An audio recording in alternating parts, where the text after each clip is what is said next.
Impresionante, cientos y cientos de cuentas publicando ataques. Pandemia digital, desinfectando su cinismo. ¡Acá atrás! Este domingo fueron las elecciones, quizá las elecciones presidenciales más tensas de los últimos años. Hay que recordar que unas semanas atrás, unos días atrás, fue asesinado Fernando Villavicencio, uno de los candidatos, que a día de hoy pues sigue teniendo más preguntas que respuestas sobre la seguridad que le ofrecieron y todas las fallas que hubo en el asesinato. Todo esto ya lo tenemos subido en vídeo, podéis mirar en el canal de YouTube de Pandemia Digital, incluso algunas campañas de fake news anteriores. Según analistas, antes del asesinato de Fernando Villavicencio, Luisa González, que es la candidata del correísmo, estaba en torno al 40-42% del voto real, del voto útil, quitando el voto nulo, lo cual le daba posibilidades de ganar en primera vuelta y ser ya presidenta. En Ecuador, igual que en otros países, digamos un sistema presidencial en el cual cuando se vota solamente puedes ganar si tienes más de un 40% de los votos y una diferencia de más de 10 puntos, de tal manera que esos datos son los que se manejaban. Pero ayer estaba un analista precisamente en uno de, creo que era Ecuavisa, analizando esto, hablaba que de esos datos, 40-42%, pero después del asesinato de Villavicencio, que fue acompañada por vídeos manipulados, campañas culpando al correísmo, porque hay que recordar que Fernando Villavicencio fue una de las personas anticorreístas que hizo artículos, que estaba en prensa, que aunque atacaba a diferente frente, pero uno muy fuerte del correísmo. De hecho, fue el autor del artículo Arroz Verde, que acabó con la inhabilitación en una acción, yo creo, de Lawfare, en un medio financiado por la NET, que está bastante vinculado a la CIA, dinero público de los Estados Unidos, y que a raíz de esa campaña, bueno, pues fue inhabilitado para poder presentarse. En todo caso, la familia culpa al gobierno, dice que es un complot del gobierno para soltarle la mano, después de que el propio Villavicencio le soltara la mano a Lasso, diciendo que Lasso conocía la relación con la mafia albanesa, que tenía un nexo a través de Danilo Carrera, que era su cuñado, que era ministro dentro de su gobierno, y tenía vínculos con Cherrez, que era a su vez el que tenía el vínculo con esa mafia albanesa, y que fue asesinado a pocas horas de ir a declarar, ¿vale? Se habla incluso que, pues precisamente, quien está detrás del asesinato de Cherrez es posible que esté detrás del asesinato de Fernando Villavicencio, que aseguró públicamente que Lasso conocía toda esta información al poco tiempo de ser presidente, ¿no? Bueno, hay unas acusaciones, pero lo que ha habido es una campaña de desinformación tremenda. Y Cristian Zurita, que ha sido el candidato que veis que ha quedado en tercera posición, antes estaba en el cuarto, quinto, bueno, pues ha podido subir, creo que le daban un 7% al 16%, por el apoyo también mediático, evidentemente, que ha habido a la figura de Fernando Villavicencio, y él era socio precisamente de ese medio financiado por la NET, por los Estados Unidos, que hizo esa acusación contra Rafael Correa, y que, bueno, pues recibió cientos de miles de dólares, ¿no?, por parte de dinero público de los Estados Unidos. Recordar también lo importante del asilo de Assange. En todo caso, lo que creo que es importante es también el uso, ¿no?, de la mentira y la manipulación, más allá del propio caso de Fernando Villavicencio. Es más, creo que pues es una oportunidad para la gente cercana, ¿no?, a Fernando Villavicencio y al correísmo, de luchar, y cuando hagan gobierno, hacer una comisión de investigación que se aclare todos los vínculos supuestamente de ese complot donde la policía podría participar con esos grupos narcotraficantes que, bueno, no se sabe todavía quién está detrás, pero podría apuntar por ahí. En todo caso, en la jornada de ayer hubo denuncias, ¿no?, por parte de los votantes, ¿no?, en el extranjero, que no le permitían votar el voto electrónico. Desde la ciudad de Lausanne, Suiza, estamos aquí los compatriotas ecuatorianos desde las 9 de la mañana intentando ejercer nuestro derecho al voto, y sale error todo el tiempo. Señores del CNE, somos compatriotas ecuatorianos, tenemos derecho a ejercer nuestro derecho al voto. Bueno, digamos que hubo denuncias, miles de denuncias, y lo increíble es que el CNE luego a última hora reconoció que hubo un hackeo por parte de Rusia, China, la India, no sé qué. Pero ante todos estos vídeos, que eran miles de vídeos en toda Europa principalmente, pero si no me equivoco también en otros países de América Latina y Estados Unidos, digamos que había miles y miles de vídeos de no 2 o 3 horas, decían, incluso había gente que estuvo 7 horas intentando votar y durante las 7 horas no pudo votar. Bueno, decían que esto era...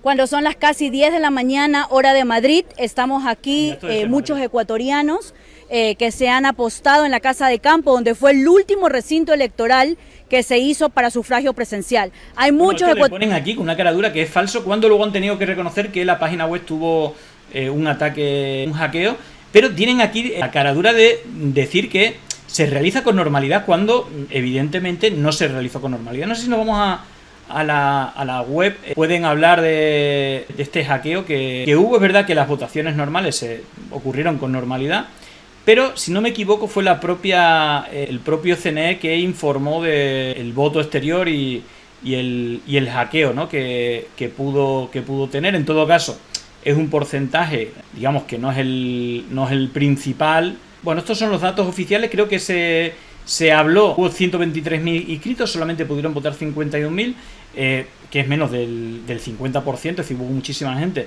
que tuvo problemas para votar. Creo que se habló de una posibilidad de que se repitan o algo así, pero bueno, hubo ahí un problema que, como veis, por ejemplo, Teleamazona dice que en Estados Unidos, Reino Unido, Italia, España registran problemas para sufragar en línea. El voto telemático presenta problemas denunciados por el exterior. Más de 400.000 migrantes hoy deben ejercer su derecho a voto. Bueno, ahí veis las pantallas que le daban error. Algo era, si estabais pendientes de lo que ocurriera, una de las denuncias mayores. Otra de las cosas, aparte del asesinato, ¿no?, del propio Fernando Villavicencio, fijaos porque Pancho Tamariz, un alcalde de la Revolución Ciudadana, habla de que desde la policía se disparó sin ninguna explicación y así quedó el coche. La policía lo confirmó diciendo que era un control y que se daba la fuga o algo así. Él dice que no fue, pero bueno, en todo caso me parece increíble que la policía le pegue decenas de disparos a un alcalde.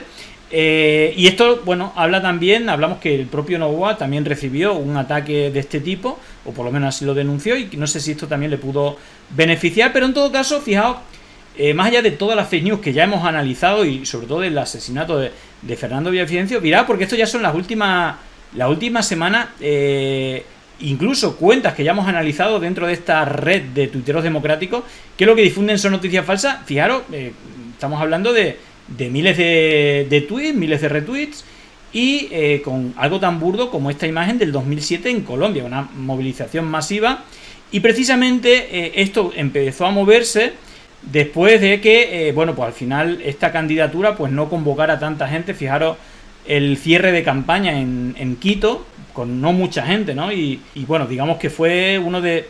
No sé si coincide, pero para contrarrestar todo esto, pues vemos que diferentes cuentas con cientos de retweets lanzaron la misma cuenta de manera sistematizada, todas simpatizantes de la cuenta de Fernando Villavicencio, lista 25, ahora con Cristian Zurita. Y vemos también que incluso a Fernando Cansado, que es un, digamos, además el español, periodista que defiende la Revolución Ciudadana, y que hablaba que si comparamos los cierres de campaña de los diferentes candidatos, bueno, pues la paliza es de 10-1, bueno, no sé, él también lo hace desde su sesgo, pero evidentemente tiene más movilización, más militantes, y los otros son candidatos de redes sociales o recién puestos, o la verdad es que no tiene ese suelo militante. De hecho, los candidatos de la anterior elección que tuvieron éxito cayeron. Lasso está, digamos, desaparecido. Y fijaros que para responder a este tipo de publicaciones, incluso insultan, mira, cara de turco, esto es Cuenca, la tercera ciudad más numerosa de Ecuador. Y vemos que tiene cientos de retweets, es decir, que no es solamente las publicaciones, sino que luego hay cientos de cuentas falsas, automatizadas o organizadas que lo difunden. Luego en Facebook, bueno, pues hay también páginas, grupos de Facebook como este, donde también se compartieron. Y luego hay una cosa muy llamativa que ya hemos visto en varias ocasiones, ahí vemos otra vez la imagen, que muchas de estas cuentas pertenecen a lo que ellos llaman red de tuiteros democráticos, ¿no? Claro, entonces lo que hice, veis que, bueno, me puse a analizar una de estas cuentas y retuitea casi todos los tweets con todo esto. Bueno, en todo caso, por no alargarme mucho, fijaos cómo está todo plagado. Y solamente para que os fijéis, lo que hice es mirar el hashtag red de tuiteros democráticos y poner últimos tweets, los tweets más recientes. Y fijaros cómo todos difunden el vídeo sobre lo que suponían era un vídeo contra Jan Topi. Fijaros, todas las cuentas son creadas en julio de 2022 o en 2023, pero veis que la mayoría son de julio de 2022. Lo pongo a toda velocidad para que quepan 2 minutos 20 las cientos de cuentas que a la misma hora publica el mismo vídeo. En este caso era un vídeo contra Jan Topic, que era supuestamente el que podía competir con el candidato de Fernando Villavicencio, Cristian Zurita, pero fijaos que es un auténtico escándalo. Podéis verlo, es impresionante. Cientos y cientos de cuentas publicando ataques, una vez, bueno, aquí es contra Jan Topic, pero fijaros alguna de Bueno, esto fijaros, esto fue son las mismas cuentas con el mismo hashtag que apoyaron la consulta ciudadana de Guillermo Lasso, ¿no? Que ya lo estuvimos hablando en las elecciones municipales, y también los que atacaron a Boscan. Y luego, si vamos más allá, incluso tienen la caradura de relacionar al correísmo con la mafia albanesa, que claramente está vinculado con Lasso. Veis ahí que usan, bueno, son cuentas de estas de la red de tuiteros, que todas hacen las mismas publicaciones, por ejemplo, para que veáis el nivel. También, por ejemplo, se inventan una pareja, ahí lo veis, con su nueva pareja, el señor Masi, disfrutando de lo bueno en sus 60 cumpleaños, con medios que son falsos. Veis que siempre pongo dos cuentas del ejemplo. Este fake news ya lo vimos, un vídeo manipulado, donde dice la venganza será terrible por estos 6 años de desgobierno.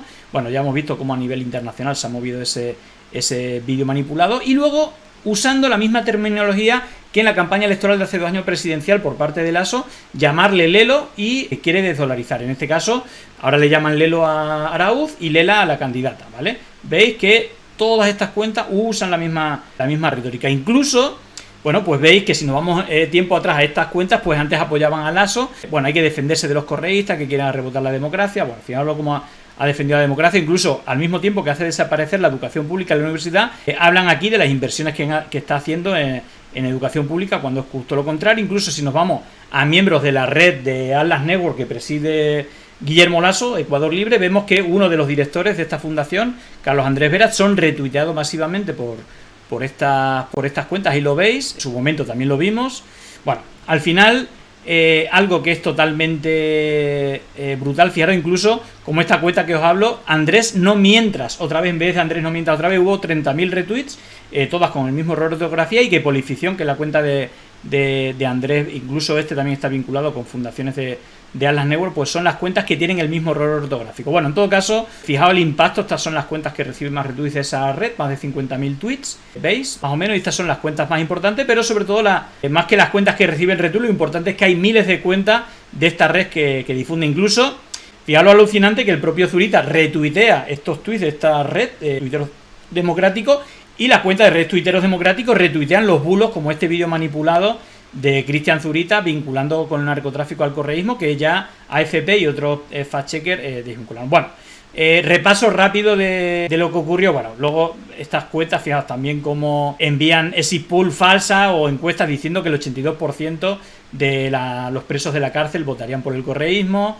Veis cómo difunden el vídeo falso manipulado, que al final era un videoclip de un rapero. Incluso veis el día 10, el día que asesinaron, asesino hijo de puta, poniendo a Correa. Y veis que, bueno, esta es una de las cuentas también principales de esta red de tuiteros democráticos. Bueno, esto multiplicado por 1000 y luego con salida en medios de comunicación. Bueno, simplemente quería repasar esto porque, bueno, creo que también es importante, y el miércoles lo haremos con Guatemala porque ha sido también brutal. Bueno, llegó el momento de no estar callado, de desmontar inventos que vienen envenenados. Es contrainfo, que no es lo mismo. Pandemia digital, desinfectando su cinismo. Gracias por la suscripción, muchísimas gracias.